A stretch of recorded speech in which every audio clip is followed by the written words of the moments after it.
नमस्कार, मैं बीना कुमारी। आज चर्चा आरक्षण की। आप यह जानकर हैरान हो जाएंगे कि देश के कई राज्यों में सबसे ज़्यादा आरक्षण का विरोध करने वाली, उग्र रूप से आरक्षण पर प्रहार करने वाली जाति ब्राह्मण को भी ओबीसी के अंदर आते हैं। तो फिर विरोध क्यों? यह आरक्षण कोई गरीबी उन्मूलन कार्यक्रम नहीं है, यह व्यवस्था में हिस्सेदारी है। तो वो आरक्षण का लाभ भी ले रहे हैं, ओबीसी के अंदर भी आ रहे हैं और सबसे उग्र रूप से आरक्षण का विरोध भी कर रहे हैं। आखिर क्यों? जातिगत आरक्षण का विरोध होता रहा है। आर्थिक आधार पर आरक्षण दिए जाने की मांग समाज का संपन्न तबका हमेशा से करता रहा है। मोदी सरकार ने जाति के साथ साथ आर्थिक आधार पर केवल अग्नि जाति को आरक्षण दिया। हमेशा से आरक्षण का विरोध करने वाले को जब आर्थिक आधार पर आरक्षण दिया गया तब पिछड़ों ने कोई आक्रोश नहीं जताया।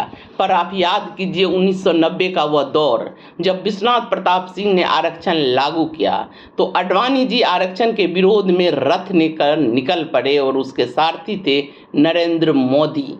आरक्षण कोई गरीबी उन्मूलन कार्यक्रम नहीं है, बल्कि समाज के वंचित तबकों को व्यवस्था में समानुपातिक रूप से हिस्सेदारी दिलाने की व्यवस्था भर है। परंतु हमेशा से वंचितों, दलितों एवं पिछड़ों को मिल रहे आरक्षण का उस वर्ग ने जोरदार विरोध किया है जो चुपचाप ओबीसी आरक्षण का लाभ ले रहा है। जी हाँ, देश के बहुत सारे राज्यों में ब्राह्मण भी ओबीसी आरक्षण का लाभ ले रहे हैं।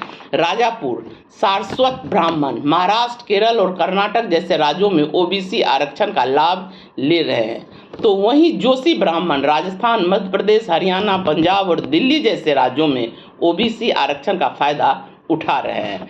काथ्या ब्राह्मण राजस्थान में तो सौराष्ट्र ब्राह्मण तमिलनाडु और केरल में ओबीसी के अंदर आते हैं।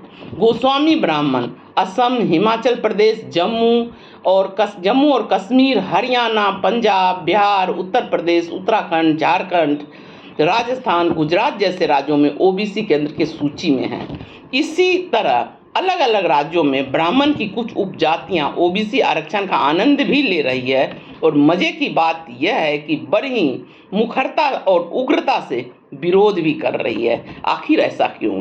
समाज के एक बहुत बड़े वर्ग को तो शायद यह मालूम भी नहीं होगा कि ब्राह्मण भी ओबीसी के अंदर आते हैं।